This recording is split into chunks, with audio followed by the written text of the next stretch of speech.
नमस्कार युवा प्रशिक्षणार्थी बांधवांनो, तुमच्या मानधनासंदर्भात अतिशय महत्त्वपूर्ण अपडेट लोकमत न्यूजपेपरमध्ये पाहाव्यास भेटलेले आहे, जे की मी तुमच्यापर्यंत या ठिकाणी शेअर करत आहे। मानधन मिळणार तरी कधी? मुख्यमंत्री युवा कार्य प्रशिक्षण योजनेतील प्रशिक्षणार्थ्यांचा हा सवाल या ठिकाणी उपस्थित करण्यात आलेला आहे लोकमत न्यूजपेपरमधून। तर पहा काय माहिती आहे हे आपण या व्हिडिओच्या माध्यमातून जाणून घेऊया।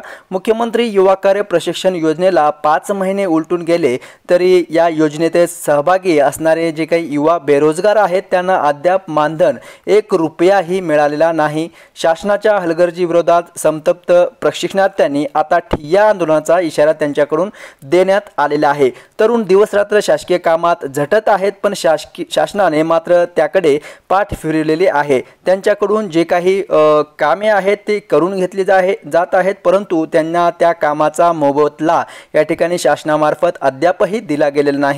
राज्य शासनाने निवडणुकीपूर्वी मोठा गाजावाजा करत ही योजना जाहीर केली होती। 6 महिन्यांच्या प्रशिक्षण संपूर्ण ही फेब्रुवारी महिन्याचे 15 दिवसाचे मानधन अद्याप जमा झालेले नाहीत। एप्रिल पासून मुदतवाढ देऊन पुन्हा ग्रामपंचायतीमध्ये कामे सुरू ठेवण्यात आली, मात्र कालावधीसाठीही विद्यार्थ्यांना 1 पैसाही मिळालेला नाही। या योजनेअंतर्गत 12वी उत्तीर्ण प्रशिक्षणार्थ्यांना 6000, ITI डिप्लोमा धारकांना 8000 आणि पदवी आणि पदव्युत्तरांना या ठिकाणी 10000 रुपये प्रतिमाह DBTद्वारे मिळणार होते, परंतु योजनेचा कालावधी वाढूनही 5 महिन्यापासून हे विद्यावेतन अजूनही रखडलेले आहे।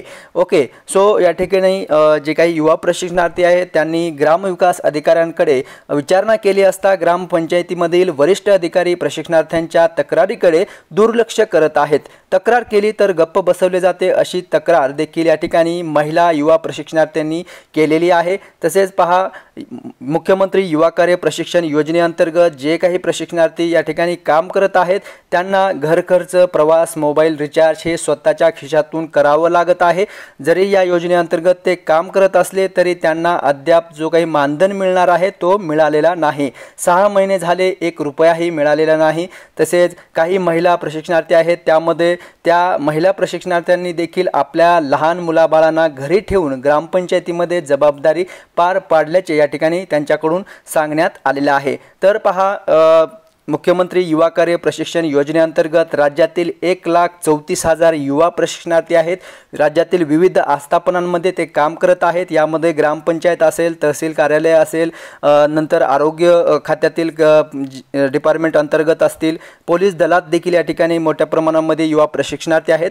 सो ज्या काही आस्थापना आहेत यामध्ये शासकीय असतील, निमशासकीय असतील, प्रायव्हेट संस्था असतील, त्या अंडर राज्यातील 1,34,000 युवा प्रशिक्षणार्थी या ठिकाणी काम करत आहेत। त्यांना त्यांच्या कामाचा मोबदला नक्कीच मिळायला हवा। तर याकडे शासनाने लक्ष घालून त्यांना जो काही त्यांचा प्रामाणिकपणे काम केलेल्याचा मोबदला आहे तो द्यायला पाहिजे। ठीक आहे। ओके, सो विद्यार्थी मित्रांनो, या ठिकाणी पहा, ही महत्त्वपूर्ण अपडेट तुमच्या मानधनासंदर्भात या ठिकाणी लोकमत न्यूजपेपरमध्ये पाहाव्यास भेटलेली आहे, जे की मी तुमच्यापर्यंत या ठिकाणी शेअर केलेलं आहे। ओके, सो तुम्हाला जर तुमचं मानधन मिळाले असेल तर तुम्ही नक्की कॉमेंट्स करून या ठिकाणी विचारणा करू शकता।